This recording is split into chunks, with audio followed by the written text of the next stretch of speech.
For Arts and Adventure Summits, the airwaves. This is the Ogden Arts and Adventure Show. I'm R. Brand along with Todd Oberndorfer. We are your hosts for the greatest arts and adventure podcast in all the land. Joining us, and this is fun, kind of reaching back to our roots here, Todd. In the trailer, we've got two entrepreneurs, inventors in the outdoor space. Jon Carter, oddballs. He's a fun guy, and we'll get into that here. I've already had my hands on his balls. Oh, God. So I know we were going to start that right away. He also dropped my balls pretty quick. I just dropped the sack, though. Yeah. No offense, Dave. He still put them in his mouth, so. So good. And they taste good. So good. So good. Okay. All right. Well, I'm glad we got that right at the beginning. So also in studio with us, Nate Davenport, Nebu Summit, and pants, or how do you call it? What do you refer to? Yeah, we're out leggings, leggings. Not going there yet. Yeah, our debut products are pants, but we'll be overall outdoor apparel. Outdoor apparel. Apparel, yeah. So we will dive right in, and since Todd couldn't get enough of John's balls, I guess we'll start there. But I'm drinking it. We're drinking a drink, so I do want to say thank you for the drinks here, and we will get to why these are important. Nate brought us some goods, which are. You want to explain the drinks first, I guess? Let's do the drinks. We can start that. Yeah, well, I'll start with the inspirational quotes on the cups. I don't know where they came from.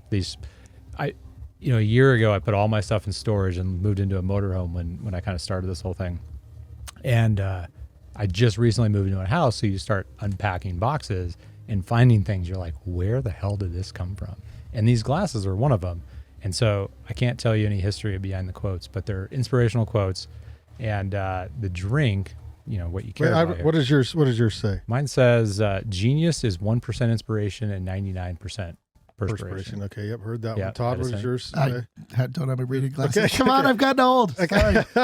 Here. Well, John will help you out. Mine says, in the middle of every difficulty lies opportunity. There you go. That. Same as yours. Oh. Twice as good. Twice as good. Yeah. All right. Okay, so the drinks. So when we made these products, we were trying to think of names, and everybody has all these like kind of tacky names, and we wanted something fun, and we kind of sat there and brainstormed. And Wait, sorry, I don't mean to interrupt, but the outdoor industry with tacky names, are you kidding me? That's all they are. Like, that's like exactly. Now you're talking about names for your product for pieces, the product, or yeah, the name? Okay, names for the product pieces. Got it. Okay. So we were trying to think. Okay, what's something we could do that would be themed and be kind of fun and everybody would get it, but there'd be some kind of, you wouldn't necessarily know it.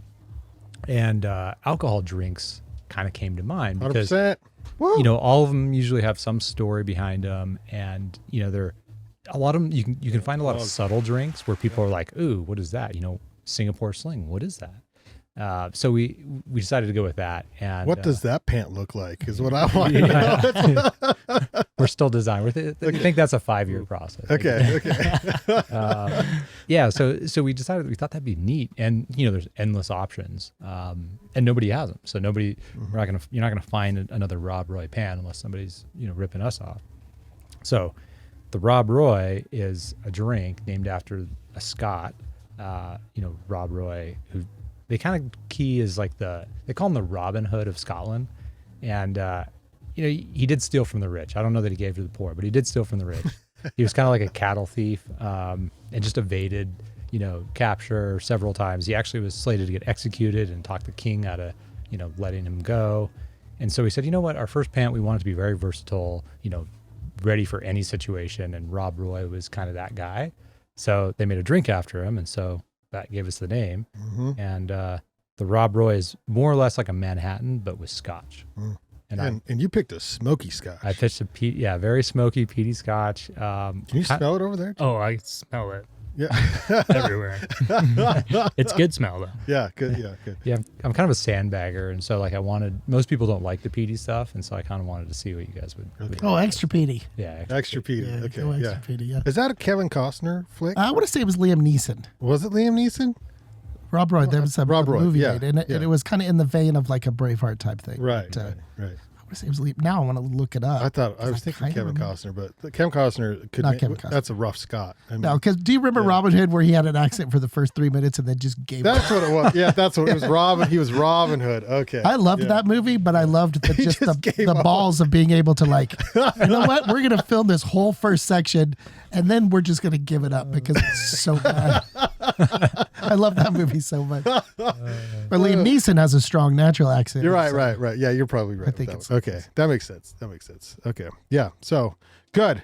We got So how many drinks do you have right now? Drink pants. yes, drink Drink pants. pants. Okay, so we have the Rob Roy, which is the debut product. We also came out with a summer pant, which we call the B52. Nice. Named after a shot, so borderline a drink. But the idea was we wanted pants that were really good in the heat. And you think the B52 shot, you light it on fire, and it doesn't burn you. So it's like it can take the heat, doesn't burn you. Although I got a story maybe for another time of where I did get burned by a B52 shot. But that was kind of the idea. So then I think this is a safe space for B-52 shot stories, but just throwing it out there. okay, well, if you want to go off on a tangent, Interested. Yeah, John's interested. so in my early years, so I was in the Marine Corps, and my last tour was Southeast Asia, and I can't recall the exact country because every time we landed at a port, there was just a lot of drinking. The locals drank, we drank. It's kind of a pissing contest of how much you can drink, and then you forget a lot of stuff. Glad the Marines are doing well. So we were out, and we were at I want to say it was Indonesia, but anyway, so we were with a bunch of Indonesian, we'll call them Marines, but they were some sort of military fighting force, and I'm trying, like I'm showing them this shot, and I'm like, oh, this is a cool, it's an American shot. We light it on fire, it's so cool, and and they all take it, and I'm like talking, and finally I decided to take it, and the glass was so hot it had burned my lip and just left this huge burn on the top. But the best part of the story was I drank too much, and when I woke up in the morning, I didn't remember that, and so I woke up and I look in the mirror and I just have this just huge burn mark on my upper lip. I'm like, what in the hell happened? Yeah, someone want to tell me what went on last night? Like, what's going on? Like, what is this? Did a bar fight and did we win? That's all I want to know. Don't know what country I'm in. Don't know what happened to my upper lip. Like, what's next? Yeah, so I put two and two together, and eventually, the fog of drinking wore off, and I remembered that, oh yeah, I was just a dumbass and I was talking too long, and yeah, the glass gets hot from fire. So yeah, similar. So pouring drinks at my own house party, and we use the 151 on top, and then you light it. But I went to hand it off and bumped it, and it spilled onto my hand, and then my hand's on fire, and then it's like panic mode, right? Because you don't know if it's just going to burn off or whatever. So yeah, those drinks are dangerous. I tell you what. I mean, good thing about the B-52 pant is it's nowhere near your lip, so you're pretty safe. Yeah, it shouldn't be anyway. So then we have a short, the mojito, which is, everybody kind of knows what the mojito is, but it's just, kind of more of like a board. It's not a board short, but it's designed to be like the outdoor kind of board short. So really fast drying, thin material, light. And then the other short we have is called the Rusty Nail, which is another Scotch drink. And that's kind of like your gear junkie short. It's got all the features, all the pockets, good belt system, so it's not going to weigh you down if you're hiking around. And then the Tom Collins is our shirt. How many were in these brainstorming sessions? How many drinks? No, how many of you? How many? That's other also a people? good question. How many but were? yeah. How many were pitching ideas? So there's two of us. It's me and another co-founder, and then we have a handful of kind of part-time people that just people that get inspired and do some part-time work for us. But they're definitely they give us part-time hours, but they give us full-time inspiration. So 4 or so. I love that. What a fun game. Yeah. All of that initial sort of research development, all of that. Yeah. Well, nice choice on the names. Thank you. I appreciate it. Do you have to drink it before you confirm that that pant will have that name?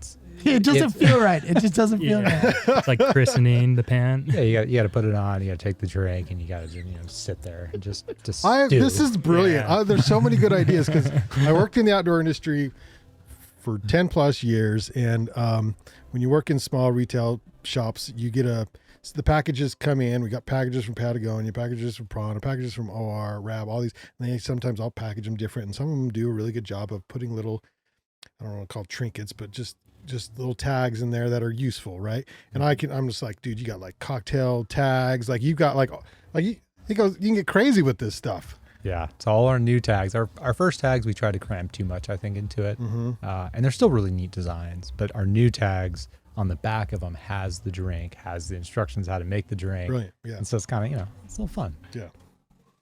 Recipe. I love that. Yeah, recipes are huge. So you must have a ton of background in this business. I mean, I've done a lot of things in the outdoors. I've put a lot of holes in products. I've, My whole life, I've walked from my car to my house. So I'm, You know what? I'm going to start an super outdoor qualified. company. Yeah. Oh, God. Which, yeah. by the way, reminds me of like one of the greatest Patagonia jacket commercials or spoof ads I've ever seen. And that was the fact they just put it on in your house, and then you walk from your house to your car, and then you drive to work, and you walk from your, like, not very far from like your parking spot to the business building or whatever, and you take your jacket off, and they were like, this is the jacket you need for all your outdoor adventures, like, I'm like, it's brilliant because niche. It's a niche it's product. 90% of the time, that's what you wear your jacket for. Oh, 100%. Oh my That's gosh. yeah, so I didn't really have any experience in like product design or anything like that. My undergrad was biology, so that kind of shows Right in line. the gap of knowledge there. But I did, ended up the last job I was in was corporate finance, and so I got to really understand. And for an e-commerce company, That's important.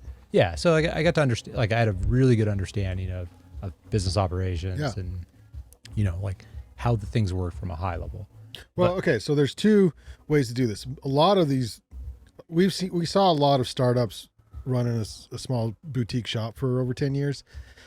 And they would come in, and some of them knew what they were doing. We had some that would start up, and they were ex-Arc'teryx employees or whatever. They were executives, and they wanted to start their own thing. So they kind of knew the stuff. And then a lot of them were just passionate. I love to rock climb, and here's my thing. And so, and you could see where their weaknesses were on whatever side they landed on. So if you've got that background on e-commerce, that's a huge start. And then if you're a numbers guy, as far as the finance goes, now you just got to make a good product. Yeah. So the product piece, was definitely the most difficult. That's what we had the least amount of experience in. And so and to make it worse, me and my partner, neither one of us could draw with a pencil. So you look at some of our early sketches and it's like, is that a pan or is that a shirt? That's brilliant. It's just straight lines with the stick legs. Yeah. So we quickly realized that like, let's start to kind of understand how to do like graphic design. So drawing with a computer, because that can help. One, it's a lot easier to erase, but two, you can you can move some of your points, to change the shape a little bit. So, that helped. But the first like tech deck, as they call it in the industry, we sent over was pretty horrible. I mean, you could tell it was a pant, not a shirt. Like we got that part right. But, where I think what we did well in though was really excelling in like I'll call it the engineering side, but all the measurements and like really like we were cutting pants apart. We bought every brand we could think of. We would cut them apart. We try to stitch them back together. We would measure this, and we, tried to figure out the front pockets so that when you sit down and you go like this, your phone doesn't fall out. Like we did. That cannot be easy. I had a friend who tried to make a jacket, and I was shocked at how hard it was to build the tech deck and to come up with the fabrics and use the models and do the thing. It's so much work, and pants have got to be really hard. Yeah, it is hard. But I mean, we worked with a manufacturer, so we worked with a bunch of it. So I sourced, I didn't know what I was doing. So I figured the more manufacturers I found, better chances that one would be okay. And so I had about 10 that I was working with that were making samples for us. And then I went to a couple trade shows, picked up a few more. And then I said, okay, we got to go to China to figure this out. Because like we're at a point where we're about to produce, we have a close product. We have a few things we need to figure out, or we thought anyway. So we went to China right at COVID. So they were still in lockdown. So we had planned, we wanted to be there for 2 weeks. So we thought, okay, they're doing a 20-day quarantine right now. So we got to be there for 45 days or 35 days. So we planned our trip for 35 days. And then the day we left, they lifted the quarantine restrictions. So then now we got the full 35 days. Oh, nice. Yeah.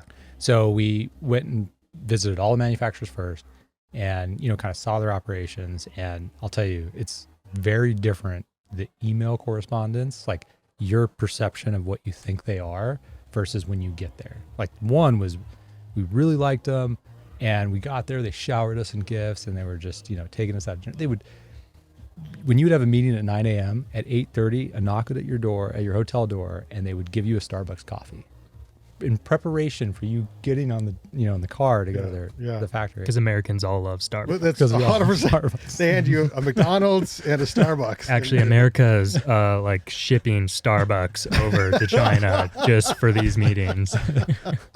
Yeah. Oh my God! Of course. But the thing was, so as we toured this guy's factory and I started to kind of get to know him, he was like the 1960s business guy that you kind of picture. He just kind of sat like I'm sitting here, and this drinking his from scotch, China, right? Yeah, from China, drinking his scotch, smoking a cigarette. Hell yeah! And at 8:30 in the morning. At 8:30 in the morning, but all his workers are doing all the work. Yeah. And I, to me that didn't resonate. I didn't like that. Right. So we dropped him, even though he showered us. He bought us Chinese whiskey and all this stuff. But we found a guy that when I met him, I didn't know he was the owner. And I was half an hour late to him picking us up. And I felt so bad. And his hands were just ink stained. They were just like covered in this dye. And Working man hands. yeah. And so I thought he was just a working guy. And come to find out, no, he was the owner of the Nice. factory. And he just liked to get his hand, he experimented with different dyes and things like that. So he was one of the ones we chose, along with another one. And it was just wild experience. What an experience. And they work so hard. I mean, what really helped us out, so once we narrowed down who we wanted, we would go there and we would do these working sessions. And so we would work all day and, make changes. Like this cell phone pocket, the way it's sitting and the way it's shaped came from us being there and working with them. We'd give them the design and then we'd go out to dinner with their sales team and their fabric team or their, pattern team would work all night. And we'd show up in the morning and they'd have the new pants that we just designed. Oh my gosh. So we could do iterations like that. And we did so many and that helped save so much time. So, again, being in the industry, there's trends, right? And so one trend we noticed and we sort of struggled with was that when we opened in 2012, I think the Euro market had sort of inundated the stylings. In other words, the pants were tight, Arc'teryx was huge, tech was a big deal. And then in the last 5 years, it shifted to, in fact, I was hiking this morning on the trails and I saw two kids going to the boulder field and they're in jeans and Nikes, right? Like zero tech gear at all. It's just, what can I get at the used, whatever. But I'm assuming that taps out at an age range somewhere, and then they moved to, we just had a guy stop by the studio before we got on the podcast and he was like, yeah, I could totally use pants like that. They look so comfy. And I'm going, where do you go? Zion. He was going Zion. He's going to Zion. And so it's like, yeah. So there's always a space for that type of gear in that product. But I think it got a little too techy for a little while. So do you want to talk about the materials and kind of how you decided to build it out? Yeah. So the material was definitely the hardest part. I mean, that's the piece that, at least for us, you go to these material fairs and you get, these little swatches and they're like, I don't know, maybe 4 inches by 4 inches. And so how do you feel a 4 inch by 4 inch piece of material and say, that's what a pant should be made of? Right. And there's hundreds and thousands of them. So I'm like, and they're kind of like, it's a bit of this, it kind of like there's a gradient to it. And so I'm feeling them and it's like, I really couldn't tell the difference between the one on the far left and the one on the far right.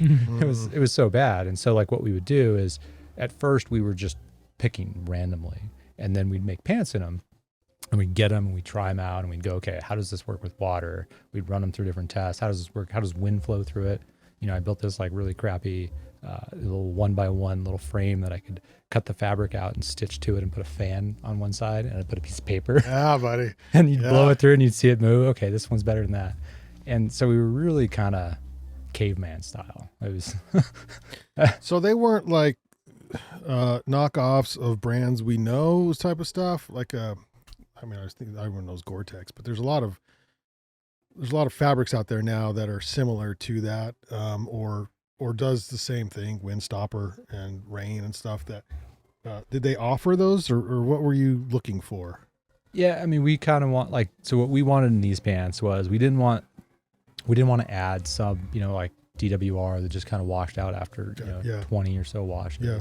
We wanted something that would work really well when you first got it, and then if you had these pants for 10, 15 years, you pull them out of your closet, and let's say our logo's washed off or whatever, you could wear these pants and still be proud, still be like, wow, this is an awesome pair of pants. That's what we were going for. So we didn't do any of the DWR. We wanted a material that did well, would push water off, but at the same time allow you to kind of go in different environments and not be too hot, not too sweaty. And it just, honestly, it was just a lot of trial and error. So that's, because again, that's what a lot of manufacturers would push at us when we were going to buy OR. It was like, these are the windproof, these are the waterproof, this is how much it does this or that. And that's how they would sell their apparel. So what's the pitch then on your apparel if that is not the main focus necessarily? Yeah, so I think comfort. Yeah, comfort's a bit of it. So on the material side of it is we just created it to be very kind of easy to understand. Got it.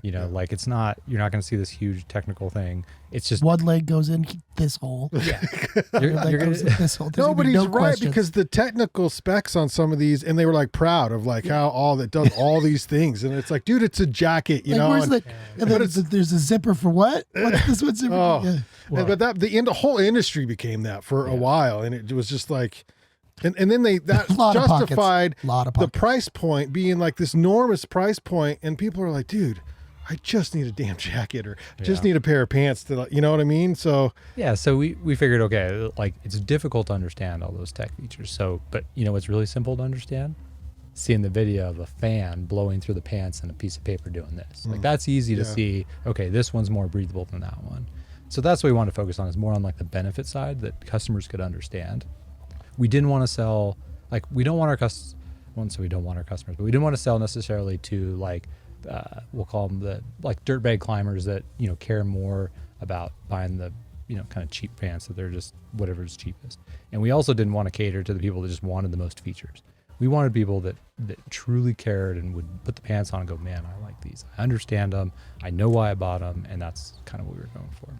I worked in an outdoor retail store for outdoor apparel, and the amount of people who came through and even asked for all the tech specs were so far and few that we had a special book for every year that only we could go access. Great point. To find all those specific points. So I think you're spot on, and not needing to hit that so featured market, because it's not really huge. Plus Utah is such a good, let's just say, climate location to test gears. The other day that's true. Starts at 30 and hails, snowed, sun came out, hailed, snowed, sun came out, reached 72, got back down to 28, in a day, right? And so you tested all that from your house to your car, and your car to the office? Yeah. And you're right though, because we would have these conversations at the shop, and it's the reps would come in and they do their whole spiel, and you're like, oh, that's amazing. And then nobody asked about that stuff. Nobody. They went and tried it on and saw, did it look good? Did it feel good? Oh, it's waterproof. Cool. Or water resistant. Cool. Yeah. Whatever, but the amount of the minuscule differences that every brand was trying to go after, and I'm assuming they still kind of do that to an extent, is crazy. So we interviewed this owner, Kavu, founder, owner. Todd and I did at OR years ago. Great guy. And his piece of advice, which you are already doing, but because he started with a hat. He was a fisherman in Alaska. I think it was salmon fisherman, but in Alaska, in his hat. Or you lose your hat. Yeah. Or you lose your hat. His hat kept blowing off, and so all he did was come up with that little strap on the back instead of this. Oddly enough, because it's a Kavu hat, which is so funny. But it was the strap kind. They still sell those, and Kavu stands for clear above. Visibility unlimited. Yeah. And so, but he used a K for clear. And because he was he a pilot? Let's just say, yeah. Yeah, he's a pilot in the Alaskan bush, and that's what they say before they take off. Clear head, visibility. Oh yeah. And then he's like, I'm going to use that for my business when I have one. Started with a hat, but one of the first things he noticed was he needed backup manufacturing just in case. And then he gave some example about how the industry was suffering because they couldn't get this material, but he already had backups, and he learned that from being a fisherman and having to back up everything on a boat and on all the things because and it was like, all right, I'm taking this lesson into the manufacturing world, and that was one of the things I remember about. That's something that I remember too, is the fact that he started that company a long time ago, right? And I still follow him on the socials, and we still correspond a little bit. Really nice people. Is it Bar? Yeah, Barry Bar. Barry Bar. Yeah. But his relationship that he has with his manufacturers to this day are very strong. And he posts about them. He vacations with them. He visits the floor regularly. But it's those little things that I don't even say it's a little thing. I think it's a big thing, really. But knowing that, and I can't remember off the top of my head where his manufacturer is. But that being said, the ongoing relationship, it makes that connection where he knows the people that are making his gear. And he's had dinner with them, and he's had dinner with the people that are, that sewed that sample in the matter of 30 minutes or something, right? Because you came up with this idea, and they had it ready the next day. And so when I hear those stories, I'm just like, okay, I want to buy their stuff. I want to buy their stuff. So, and that leads to the marketing side. A lot of stuff is Patagonia was built on marketing essentially, and so. Which I drank the Kool-Aid, I read the Let My People Go Surfing. That book's amazing. Yeah, it's a good book. What's the pitch on that marketing side and that you've come up with in that busy space? Yeah. So we started online, in that we knew that was the place that we could scale. That would be the easiest place to scale to then allow us to branch out. Online only. Yeah, okay. Well, I mean, we're in a couple stores, so we are actually in Rec Outlet here in Ogden and the Weber State downtown store. But as far as branching out into further retail stores requires a lot of time. You have to drive there. I mean, you can just call if you want to, but for us, we wanted to be a part of. We wanted to know the store we're going into. We wanted to understand them. So you got to do it in person, and that just requires a lot of time. And at this stage, it's more important for us to kind of get to a good scale. So we started on, online, and it also gives you more feedback. You get way more customers, because if you think of every 1,000 customers you get, you might get, 10 that give you some really good feedback. So you really got to, grow your sales. So started online. I didn't know anything about marketing. I read, the Facebook book, Marketing for Dummies kind of book. Yeah, that's my style is to start. I love it. Did it work? What'd you learn? No, it did not work. It did not work. I mean, it helped me understand the mechanics, the basics, right. How to do it. Yeah.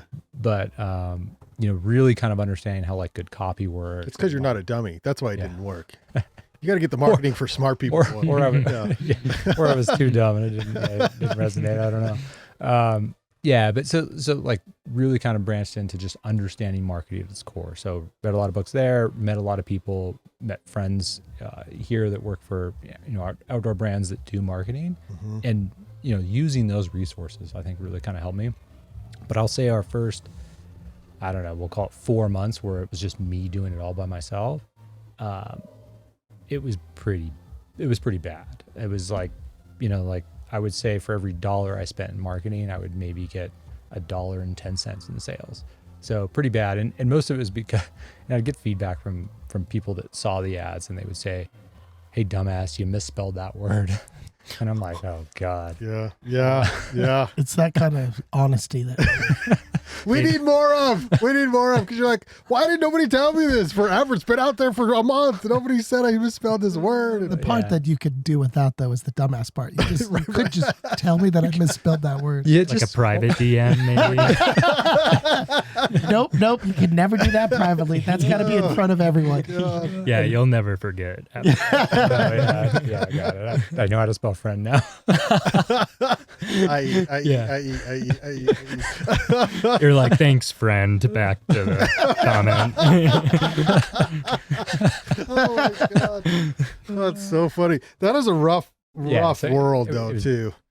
was very rough. And so like what I quickly realized is that, hey, I need a spot. Sorry. So were you running like ad campaigns through Google, or what do you? All through Meta. So all through Facebook, Meta. Instagram. Okay, Yeah. yeah. All we did on the Google side was like brand search. So in other words, if you saw an ad or you ran into me at the store, you could search, Nebu Summit, the Rob Roy, and you'd find us. Okay. So we did little stuff on Google.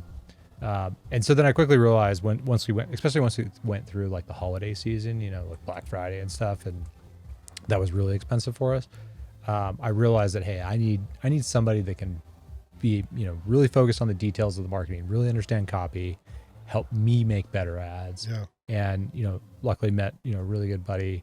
I kind of met actually through my brother, and, that's what he does for a living. And so like him and I sit down and, he helps go through every ad I produce, gives me feedback. And we just started kind of creating the sandbox of ads that we could test. And so we did really fast feedback. This ad's working, let's run it.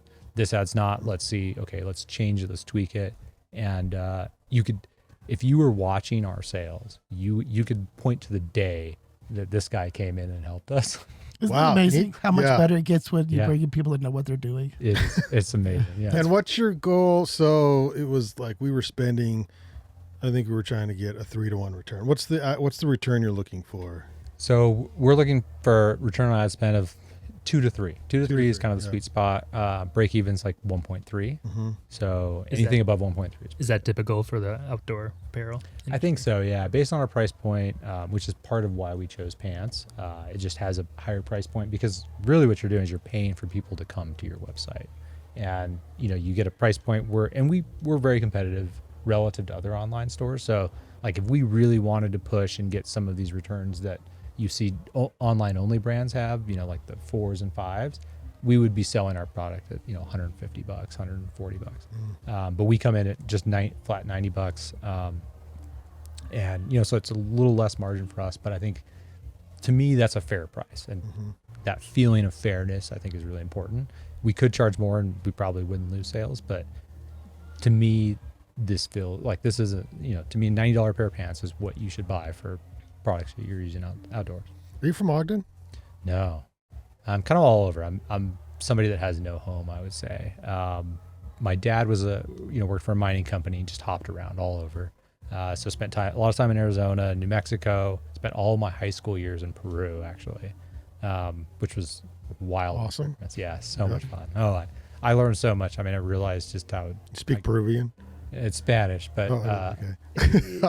like not as well as my brother and sister do because I was older and I just don't use it as much. But yeah, when I was there, your brother says hi, by the way. Thank you. Yeah, yeah, he's hola. He says hola. Yeah. In Peruvian. Damn it, I missed that one so bad. Oh, shoot. Oh. And you don't let any balls drop. Nope. Missed that one. Okay, yeah, your brother says hola. But lived in Vegas for the last almost 10 years and then moved up here about a year ago. Because... So I'd been here a few times because of my brother. Alex. And starting an outdoor apparel company, I just really loved Ogden. I loved the access to the mountains. If you were to go to say Denver for like an example that's similar, where you're on the east side of the Rockies, not that the Wasatch is the Rockies, but east side of those mountain range, it's just so difficult to get into the mountains. It takes time. There's a lot of traffic. It just didn't seem like a fun place. And Ogden just had this kind of really cool, unique experience, and there's no traffic going into the mountains. If you're on the north side, you just go over that pass. If you're on the kind of south side, you go even through the canyon. It's really easy. Which is funny because I'm mad when it takes me 10-15 minutes to get somewhere. Stupid. Relative. Yeah. It's all relative. Are you from Ogden then? Yeah. Oh, that makes sense. Yeah. Where are you from? Minnesota. Yeah. Yeah. So it's not 12 hours. So I'm pretty psyched. Yeah. God, that is wild. So what's the plan with Ogden? Are your partners or other business acquaintances here in Ogden? Or are you guys spread around? Yeah, we're so 2 of us are from Ogden. My business partner lives in Logan. Okay. And that's where we run the warehouse. We were going to do it in Ogden, but they just didn't have any space at the time we were looking. Logan had a space, and it was quite a bit cheaper too. So we did it there. He runs the operations, and that's kind of more of his Nice. kind of mindset. So it worked out well. But Ogden is definitely the spot where we kind of want to have like the home base. This is where we did all the design work, our tag on the pants. You know, like the artwork on the tag was done by a local artist here, Lindsay Huss. And so it's just like, it just has more of a feel of the brand and the brand values. So yeah, I think we'll be here. And and then what's the future look like? What are we doing this year and next? And what's the 5-year plan? And you're going to be retired on a beach in 10. I don't think I'll ever retire. Which actually is smart. You got to keep working. Yeah. Keeps you young. It keeps things fun. So short-term plan, we have products coming out. So like doing product launches. More drinks, more pants. Yeah, more drinks. Yeah. You know, It's a horrible life. I got to expand my palate. I need more. Got to start hitting the bars. Yeah. I need more inspiration. So more short-term, more products. Long-term, I just had Well, sorry. Okay. No. I need a Captain Morgan short or pant. That's your Like a favorite pirate, drink, right? Pirate pant. Yeah. Branded collab. The branded the collab. Oh my God. The Captain, and it's like Coke Zero, these days, and it's whatever that is. But that pant's going to be awesome when you get there. So just let me know when you do. I'll buy all of them. We'll put lots of big holes in them. Just patches and stuff. Yeah, patches, little place for my sword. Whatever. A very limited audience, but yeah, we'll do it. But he's gonna buy all of them. I'm gonna buy them. Yeah. Just or our minimum order is 1,000. Okay. Yeah. I got you, boo. Yeah, let's do this. Yeah. So kind of medium term is we really want to like put in more bundles. So like the idea of bundles is to me really interesting because one, it allows you to sell products to a customer a lot cheaper. So they get a huge value prop because it's like we can offer a big discount and then we save on, a lot of our variable costs are, kind of transaction driven costs. So we can save on those. So it's like both parties win. And like pants and a shirt or pants and a hat. And a shirt, pants and a shirt and a hat and a jacket. Yeah. We have travel pants coming out. We have lightweight jacket, a shirt. So the shirt is kind of definitely more of our short to medium term idea, but t-shirts kind of come in this one dimension. It's small, medium, large, XL. But body types are kind of, have a lot more dimensions, right? They're 3D. So we wanted, we're creating a shirt that fits, it has like the similar standard, small, medium, and large, but also does height, as a factor. So if you're a tall, skinny guy, you could wear a small shirt. It'll fit you well, but it'll also fit your height. And then if you're kind of like, maybe your chest to stomach ratio is different, or it's like you have a bigger chest, broader shoulders, but you also have a broader gut. You don't want necessarily like a shirt that comes in and just sucks in here. 100%. Yeah. So throw in a few dimensions and fit, and then kind of our long-term plays. I really want to get into retail. I have like a medium shoulders, large stomach.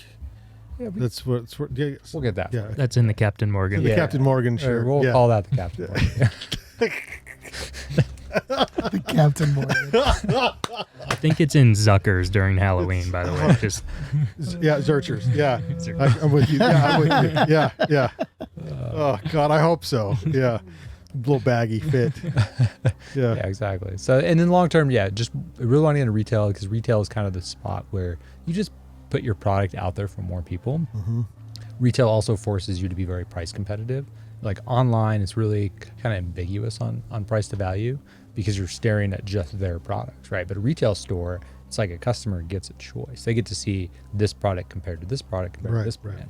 And so retail, I think, just makes you a better business, which is kind of why we want to get into that.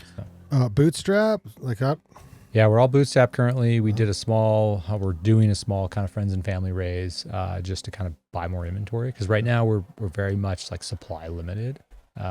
Like we can sell, we get plenty of demand for pants. We have to turn down our marketing because we're going to run out of inventory here in a few months. Oh, congrats. That's a big deal. Yeah, it's a good problem to have, but it's still, it's a problem when you run out and customers are like, why don't you have this size? Yeah. It's not fun. So we're supply side driven. So we're doing a small raise for that. And then ideally we'll not have to do another raise. What's the biggest size you make? 40, 34. Felt like a personal question. I don't know. It really I'm just wasn't, not trying to judge. But it was again where the industry was sort of bragging about making extra large size, extra. And so I didn't know like if you were making large pants or mini pants, whatever, both directions there. We did find a very interesting. So like when we did the lengths, most common lengths you see is 30, 32, 34. So I just assumed the bell curve of people that fit into those categories would be 30, 32, 30, like 32 being the top of the curve. And it was not. The 30 is. So whoa, really? Yeah. So our next order, we're bringing in 28 for length. Mm-hmm. So apparently, height is. And that changes too, depending on the pant as well. Because I'm somebody who does like to sometimes fold up pants like this, but not like a technical pant. I want that to be. But I want it like I'm a 30, like I would normally be 30, but usually I choose 32 because I like it a little bit longer, right? But if I were to rely on just that little extra fold, and I do know that comes and goes, even those little decisions. So that's kind of interesting, like to look at the stats of length. So I also would have guessed the 32 myself. So. Yeah. And it also changes the waist size too. So like that distribution changes as you get to bigger waist size. So like your 32, which is our smallest size currently, we have 28 coming. We go down to 28 in our next order, but at the size of 32, the 30's peak is really, really high and the 34 is really, really small. So it's kind of like this, you have your 32 is, kind of the shoulder, the 30 is the head, and then like we'll call it the small toe, the pinky toe is the 34. And then as you get to like the size 38, it doesn't flip, but the 34 becomes quite a bit higher and is almost even with the 32. So it's really interesting. Huh. Nerd. That's like hard. Yeah, you got to know all that stuff. Yeah, diving in. I love that stuff. Goods. Are you also doing like performance fit, slim fit, relax fit? Yeah, so we started out with a slim fit. We want to be kind of narrow in our going, and it's just kind of fit us. And do you do the captain fit? Yeah. And so we're we're limited on variation. So like we are bootstrapping this, so we couldn't do too many variations. But our next order we went into is a relaxed fit. So we'll have a slim fit and a relaxed fit. Yeah, that's good. You get the bikers who come in and their quads, and they're like, why doesn't the pat fit me? And you're like, well, there's more than you, but it's because you have Popeye legs. I'm sort of disappointed in myself. Like I've been sitting here trying to come up with this transition of like your pants to balls. And I feel like that there's a way that you've probably taken into account with the design of your pant. The crotch. That we could, the crotch. The crotch, exactly. But build the perfect crotch. Listen, it's all very important. Do you build pants for oddballers? Do you get that request often? That's the first. That's the first. Balls was not really I don't think we have anything written down that says balls in it.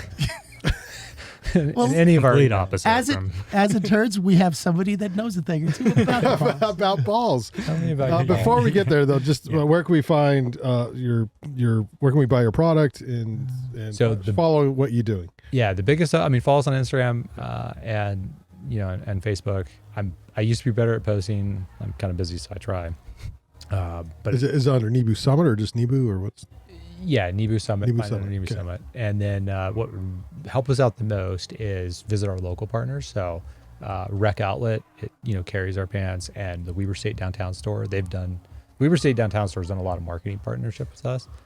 So I would say go there. If they don't have your size, then just Google Nebu Summit, go to our website. Or you can email me at nate@nebuclothing.com, and I'll answer any question that's not related to balls, because I can't have that in my email. That seems fair. That seems fair. I don't see that coming up outside of this trailer right now. What happens in the trailer stays in the trailer. Nate, thanks so much. Appreciate it. Until Thursday at 3. Until Thursday at 3.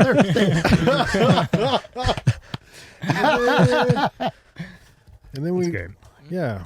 Can I just say, congrats on making it past your for sure. That's a big deal. crappy Cheers. pencil drawings. No, but seriously, a lot of people probably would have stopped there, and you're like, that was the biggest challenge at the time, and then you got to the next challenge, and you got past that to the next one, and the next one, and the next one. So, congrats. Yeah. Thank you. Yeah, I'm hard-headed. Yeah, you kind of need that. Yeah.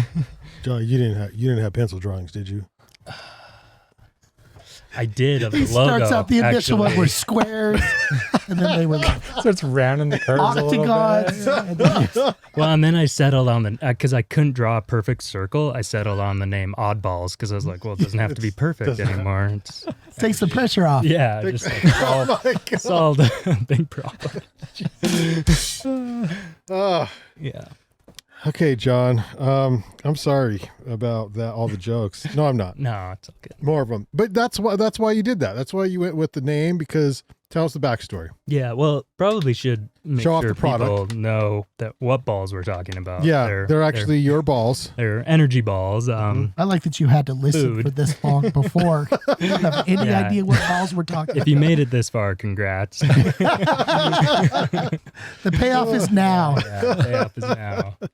Yeah, so they're called oddballs, and they're energy balls. And the reason they're called oddballs is because back in 2021 now, I was diagnosed with testicular cancer. Okay, so do you feel pain? Like, how were you diagnosed? Like, what did you go in for a specific reason? Yeah, good question. Definitely like a lump. You notice like it's starting to seem like an oddball. Like it's not normal, April is. And, back then I had another one to compare it to, and I was Right. like, okay, this is different. Right. And that was, I waited much too long. And part of like the goal of this business is to just kind of help others Bring awareness. not do what I did. Yeah. And that is wait and put it off. I mean, I hadn't seen a doctor in 10 years, so I kind of just was like, oh, it's probably nothing. Kept pushing it off, and I can tell you all the reasons why I didn't, but at the end of the day, I didn't go in and get it started. It is April, which is Testicular Cancer Awareness Month, and, it's the most common cancer in men ages 15 to 35. That's young. Yeah, it's a very rare cancer, Wow. but if you're in those ages, it's the most common cancer. Are you that, top you 1%? could get. Yeah. Yeah. Yeah, one male every hour, every day. Wow. It's diagnosed. Wow. So, early detection's key. That's Right, kind of what I'm right, getting at right. here. And what I did was the wrong move, which resulted in me having to go through surgery and then Chemo. go through chemo. So, and part of what's unique about these energy balls is they're filled with functional mushrooms. You can notice on the logo, it's a little mushroom, fungi or fungal skiing. Ripping it up Yeah, doing a spread eagle. Just really representing. as they do. And, when I was going through chemo, it was actually recommended to me to use mushrooms by an integrative oncologist. Wait, from the Yeah. oncologist? From They can recommend that? an integrative oncologist. They did. Okay. I didn't ask him if they were Oh, allowed that's to, all we need. but Yep. they said it would help, could help offset the effects from chemo.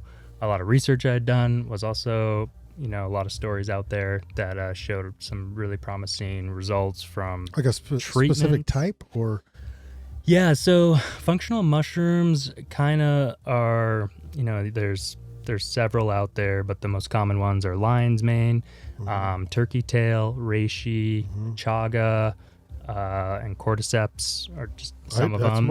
I got the coffee that has a lot of that stuff in there. Yeah, Is there enough in there to make a difference, do you think?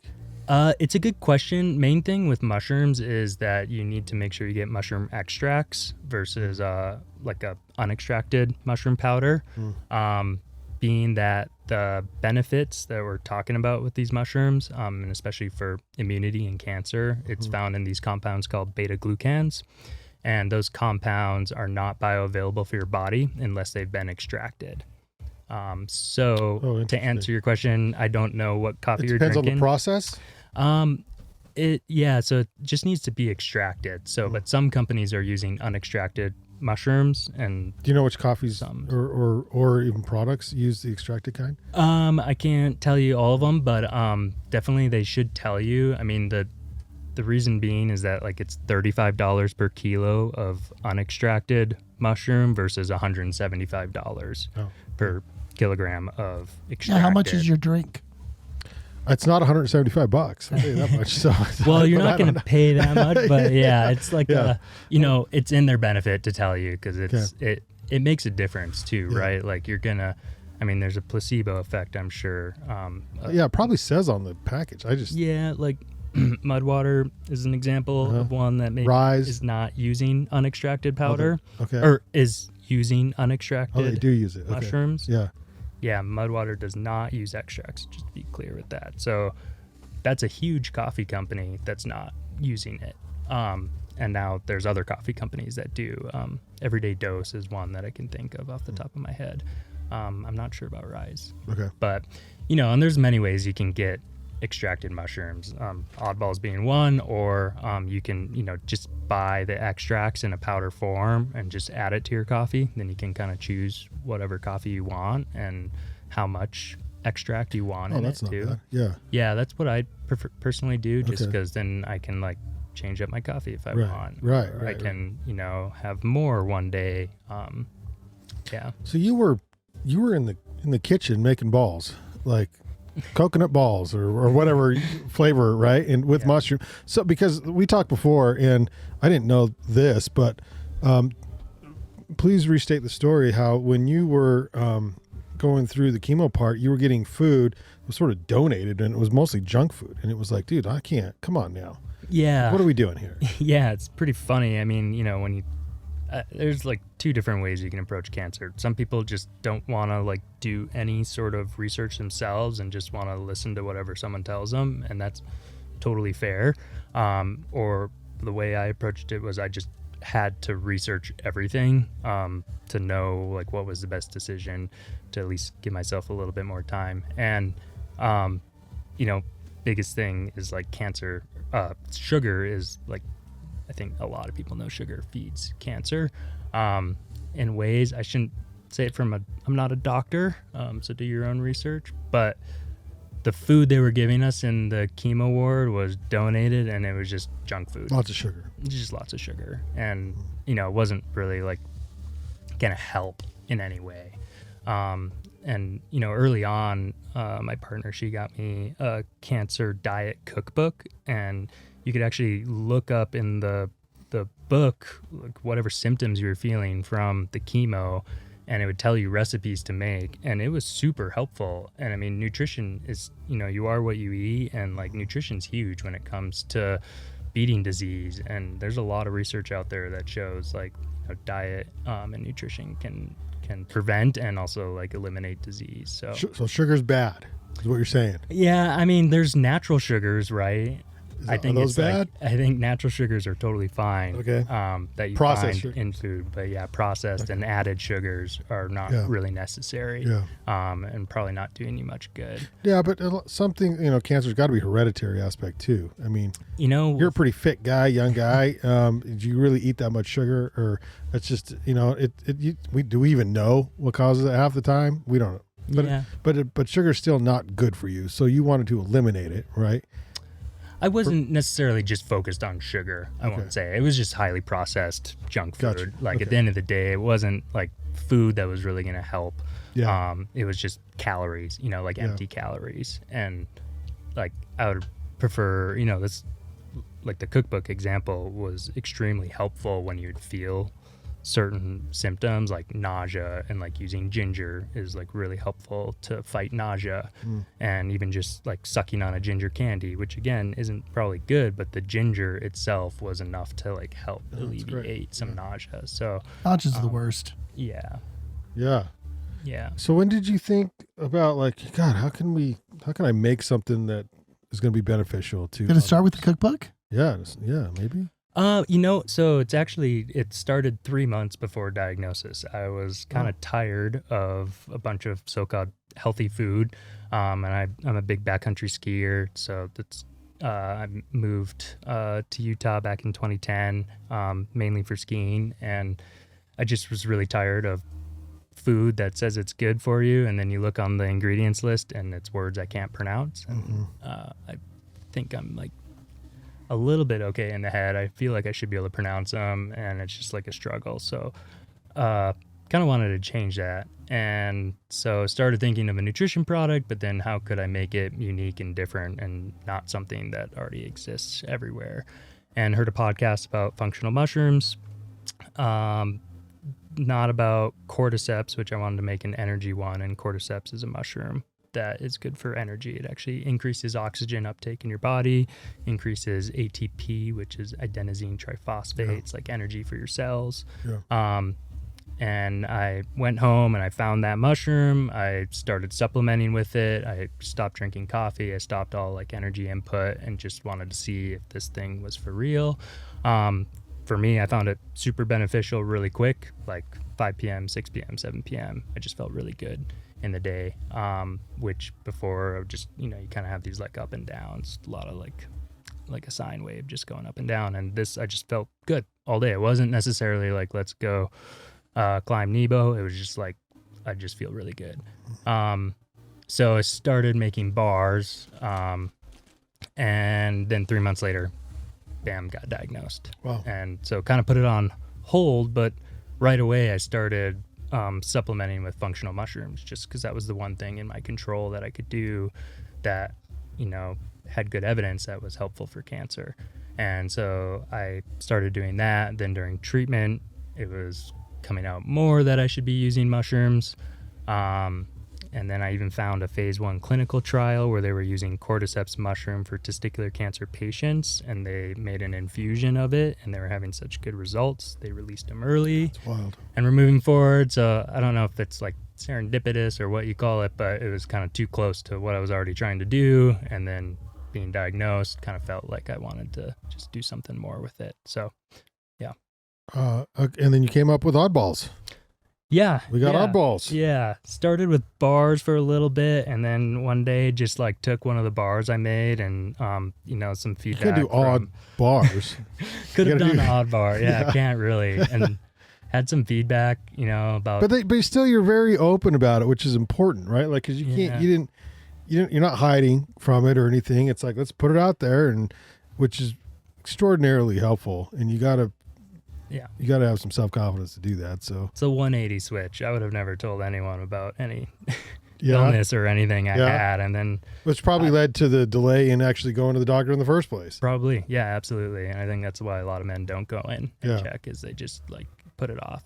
But I just took some of the bars I'd made and just rolled it into a ball, and kind of like didn't make a bar since then. Just made balls. Just I've been making balls ever since. They took one from me, so I'm just trying to make millions more. Like, you can't put 100%. Yeah. So how are you now? Diagnosis, and how you feeling? Yeah. Thanks for asking. Yeah. Just a month ago hit my 2 years out from chemo, so that's kind of like thanks. Like a milestone of a secondary cancer that can come from the chemo. Right. Doesn't mean it can't, but the further out you go, the better you are. So, and fitness level, I feel honestly better than I did before. I just kind of a renewed effort towards health. I don't drink anymore, and I went vegetarian, and part of that is just like drinking, especially alcohol, was the one thing that they said like they really don't recommend any cancer patient doing to prevent recurrence, which I would have loved to have had the drink, because I love drinking, and I really appreciate the non-alcoholic beers these days. Did you give up coffee? You can drink coffee. I still drink coffee. Okay. Yeah. I can drink. They didn't tell me I can't. I just chose not to. I have a lot of friends who have been diagnosed with cancer, and they still choose to drink. But I'm hoping for at least like 10 more years. So. Well, more than that. More than that. Myself. So where can we find the product? I know you were kind of hustling today around and shooting. Yeah. Shooting up some shops. What do you call it? Hitting up some shops? Yeah. Shops? Hitching my balls to shops. Hitching your balls to shops. Seeing if they're like going to talk about them publicly to their. Dropping your balls on counters. Dropping your balls. I can do this all day. Yeah, I don't need to, but I could. Yeah. Every store needs balls. Come on now. Just balling here in Ogden. Yeah. You know? Oh my gosh. Yeah. God, we need them in our little banning retail section over here that we don't have. Yeah, that'd be Keep that in baller. mind. Yeah. Honestly. It'd be That's baller. exactly what Yeah. we're looking Yeah. for. I'd love it. But yeah, locally in about 10 or so stores, mainly in Salt Lake Valley. What's minimum? area. Like if we were gonna bring some, like let's talk business. Yeah, let's do it. let's do like if we're gonna carry. Yeah. I mean, ideally to get you a better price, 12 packs, so it's really low minimum. Okay. Yeah. I mean, We could hawk that many balls. What do you think, Todd? Especially if they know us. Yeah, if they know us, we could sell that in a night. Yeah. I could send you an extra one and you can sample them out. Send me. Okay. You know? Let me know. Yeah. And they're lemon balls. They're lemon Muffley balls. mentioned Yeah, that. I just have the one flavor right now, Yeah. but plans for at least 4 more with this mushroom. Next, we're moving to pants. Just so, Yeah. Lemon pants. Lemon pants. Yeah. Captain Morgan pants. Duh. Can you tease Lemon us? drop, Is it lemon too Lemon soon? drop. Lemon Talk drop's about a the good other one. flavors. I mean, I'm honestly kind of like bummed I didn't come up with better names, like just lemon ball. Like it's kind of sad. Like I don't know what I could have done because I don't drink now. Yeah. And you have that idea, but you know maybe there's something out there. Lemon is pretty straightforward because you're spending all your time on the oddballs part. So that's fair. Yeah. Don't get caught up on that. It's oddballs, lemon, oddballs, raspberry, whatever. Like we're good. Yeah, We get it. We Food's get it. Tough, you know. Like Right. you know, Cherry balls. What are the other flavors you're thinking? Or are you yeah. keeping So that to it's, yourself? you bring up cherry. So I put out into the ether like what people would be interested in. Personally, I want mango, but they wanted cherry was like most popular feedback. But probably like cherry, mango, banana maybe to start with the B&B. Yeah, they're just kind of like fruity, which is nice, especially in the summer. Just kind of keep it refreshing. And you know, then Is that package open? This one's not, but we can open it. Okay. Have you tried a ball? Yeah, I've had balls. I have They're not good. tried a ball They're yet. very Oh yeah, good. let's have a round of balls, shall we? It's the date. Like I'm obsessed with fig, so it's And we met it and it was cold. Oh my God, it was. He was trying to give. Did you have success at Powder Keg? Because that was a storm and a half on that day. your Your balls were so cold. They're so cold. Yeah. I was eating shriveled balls. is what I was eating. Stop it. These are really good. Wow, good. I was like picturing Nice taste the of lemon. Costco balls, you know, and these are way better. Oh, thanks. Oh, you were good. Yeah, these are really good. That's good feedback on my balls. Appreciate it. And they're all ingredients that I can read. Yeah. Yeah, what are the you know, ingredients? so there's dates, cashews, almonds, lemon juice, salt, coconut, and then the mushroom extracts. You came up with this like in your kitchen? Like, how did you come up with this? This is really good. A lot of trial and error with friends. Just, you know, they would give me feedback and I would adjust the ingredient. I kind of kept the same ingredients throughout most of it. Didn't really change that. One thing I did add was the coconut, mainly just to make it not look like a piece of poop. You know, Coconut's a good wasn't texture, like, yeah. Yeah. We can try some different ones later, like chia seeds or pumpkin seeds, or you know, just change it up. But yeah, just you know, getting a lot of feedback from friends, and then we'll just adjust the ratios a little bit. You know, main thing is dates are really sweet. Some people don't like it too lemony, and good thing is that those two things offset each other. So it's just finding the balance in there. Is there a recommended balls per serving? You know, I put on the packaging, this is my first run of packaging, I did 2 balls, but I will be changing it to 1 ball because feedback is that like most people are good with 1 ball. Yeah. I did 2 because it's kind of hard to figure out like what's the right amount of mushroom to put in it, because I do want people to notice the benefits of the mushroom. I don't want it to be like eat these for 30 days and, you know, have a transformation. Like a ball a day. Like, yeah, I want it to just, or like you're going out, you know, you're wearing your Nebu Summit pants and you're going out on an adventure out here, and it's like have 1 ball or 2, and like you're noticing like your focus is heightened, you know, you're more like alert, and you're feeling like good stamina and energy throughout your adventures. I feel good already. We Yeah. got drinks. We got balls. Like, I'm happy. Pants. We got pants. What do you need? Nothing. We're good. We're good. So what was the process like getting food from your oven and then getting into a package that you can sell at a store? Yeah, good question. Actually wasn't even the oven either too. The balls are just in a food processor, and then rolled them and then packaged them. But these I am are glad we could talk about this amongst men. I mean, this is really good. Hey, there's a lot of females who enjoy the talk too, but Yeah. Yeah. Should mention they're not just for men. Yeah, and actually, like some of my best customers are females, Right. honestly. Moms, working moms have I like eat Luna popped bars up. all day. All Luna day. bars, really? Oh, Yeah, you're time to switch. Yep. Yeah. Well, now. Yeah. So you call it a co-packer, which is like a manufacturer for food. Who it's a hard process to figure it out because you start with trying to find bars and there's tons of co-packers out there, but I wanted a bulb, so that eliminated a lot of co-packers. Then you go to I wanted it to be organic. That was kind of like a hard stop for me, and so that eliminates co-packers. Then they had to be willing to talk to me. I'm sure you kind of experienced that a little bit, is like, what's your minimum order?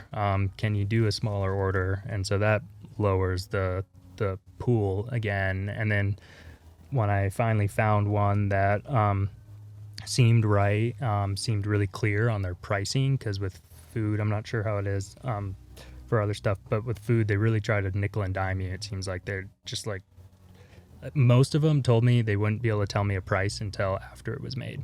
Like they kind of are like, oh, it's around this, but we won't really know until it's done. And the one I found finally was like, yeah, we just do like one, what is a day in the kitchen to make this, and how many can we make? And when I found them, they're in Atlanta. I actually flew out there as well and met with them. Didn't have any COVID protocols, which was nice. Although I don't think I could have done 35 days in Atlanta.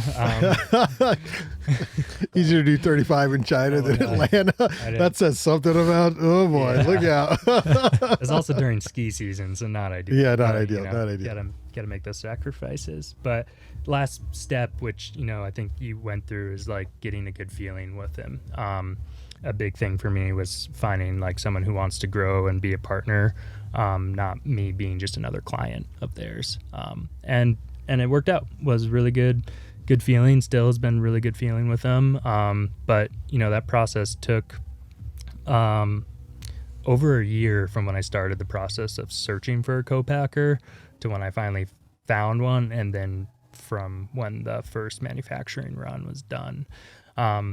And so during that year was when I just started making them in my kitchen. I was starting the process to search because I knew I wanted a co-packer from the outset, but and then I started working on the recipe. Congrats, man. That's a big deal.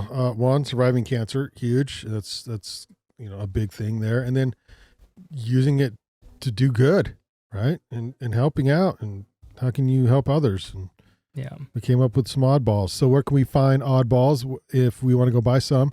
Man, I'd love to carry them at Banyan someday. That'd be great. But where are they now? They will only be here. Yes. You gotta, he's buying only all of them. He's Exclusive. buying Captain Morgan pants and this one oddball flavor. That's what he'll want. Yeah. Do you have a One rum flavor. and Coke Zero flavor balls?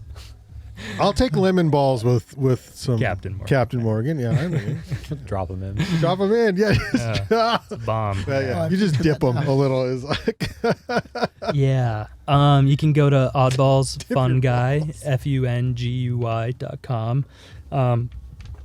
And I'll ship out anywhere in the US there.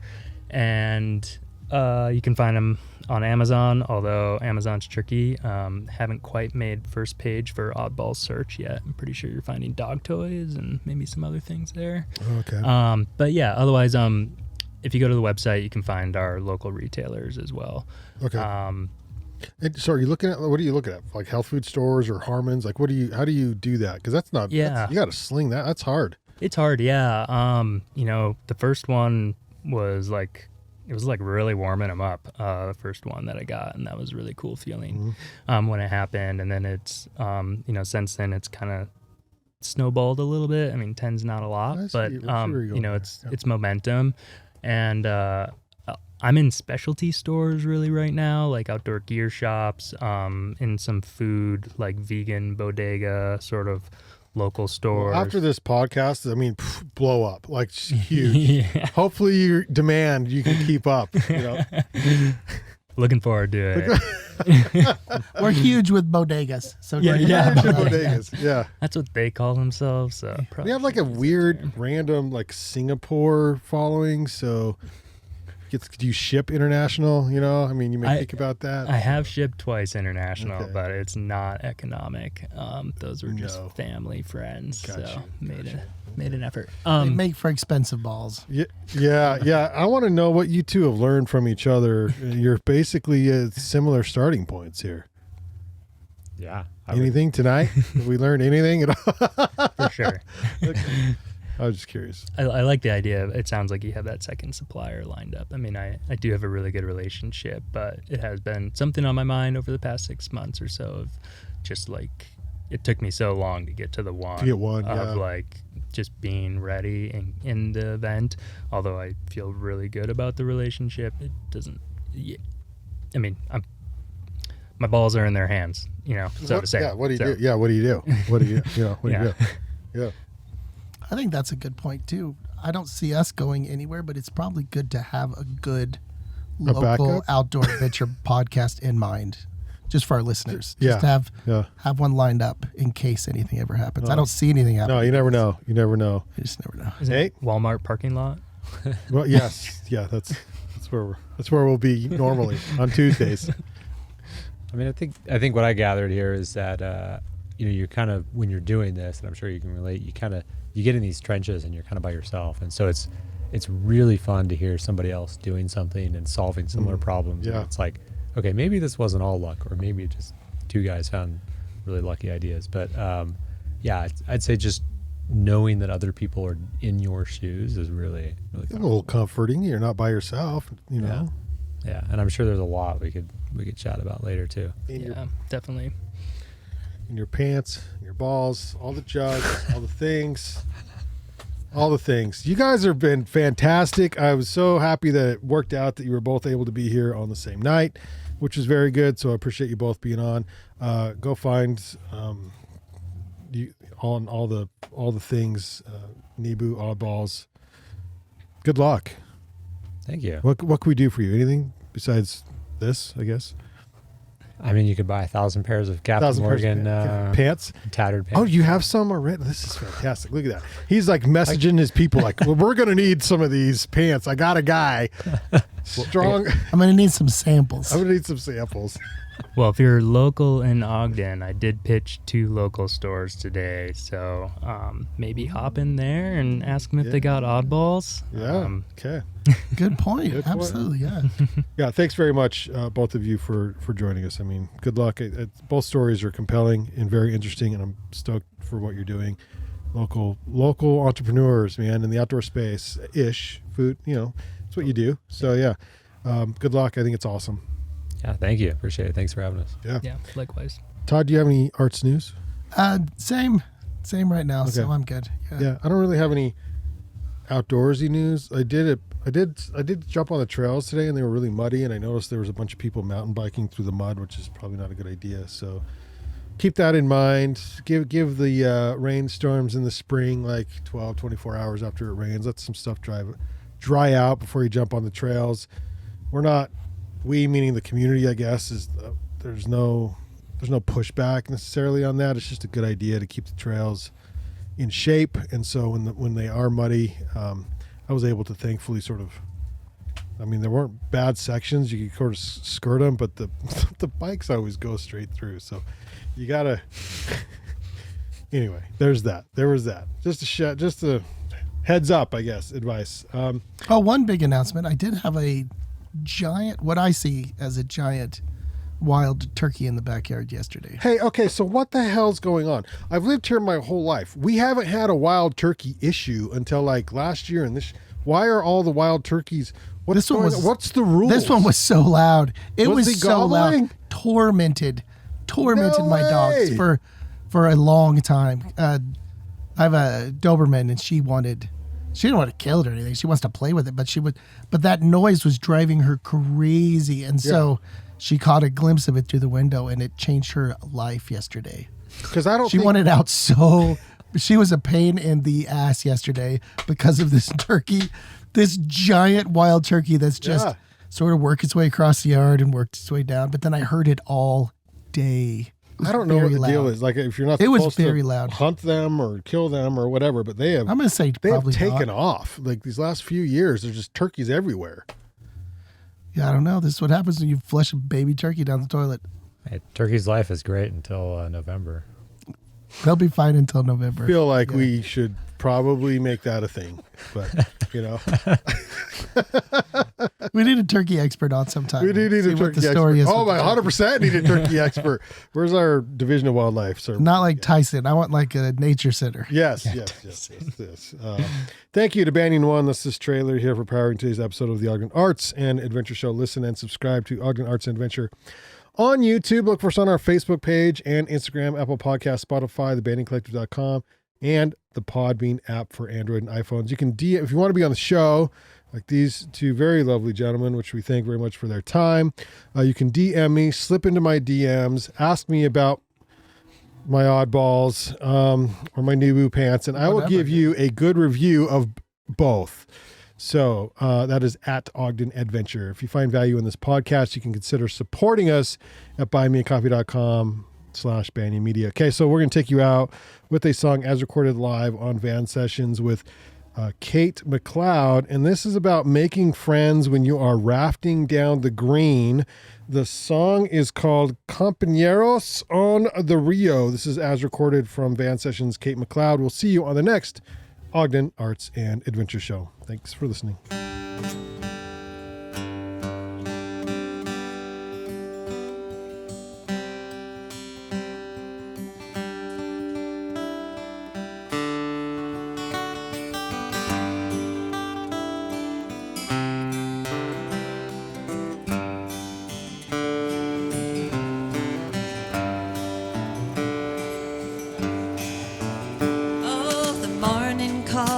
For coffee, we strike the camp and do the packing. We are a motley group of travelers of foreign languages and stragglers. Ooh, my compañeros on the Rio. We might have been strangers at the pudding, no longer strangers by the end of the green.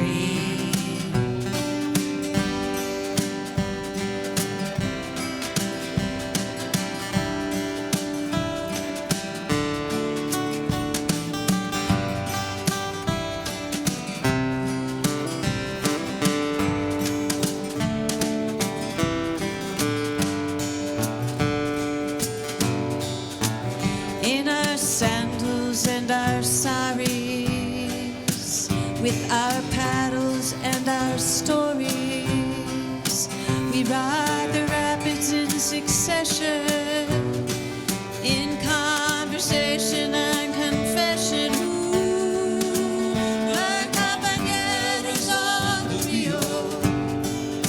We might have been strangers at the pudding, no longer strangers by the end of the green.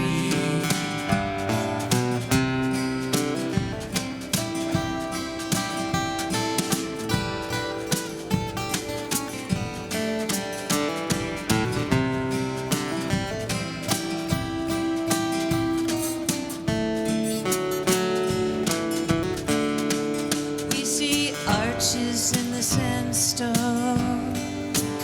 We see a heron and a cowboy in the canyons of desolation. We bathe in the waters of the Rio Verde, and if we had once been strangers in a world full of danger,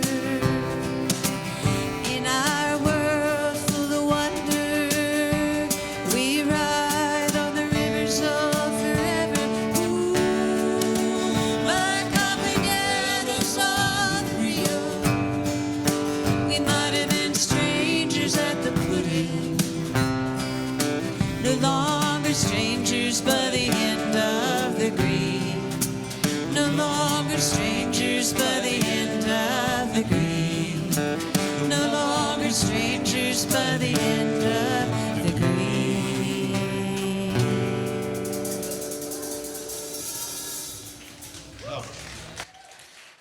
Okay, Macleod on Van Session.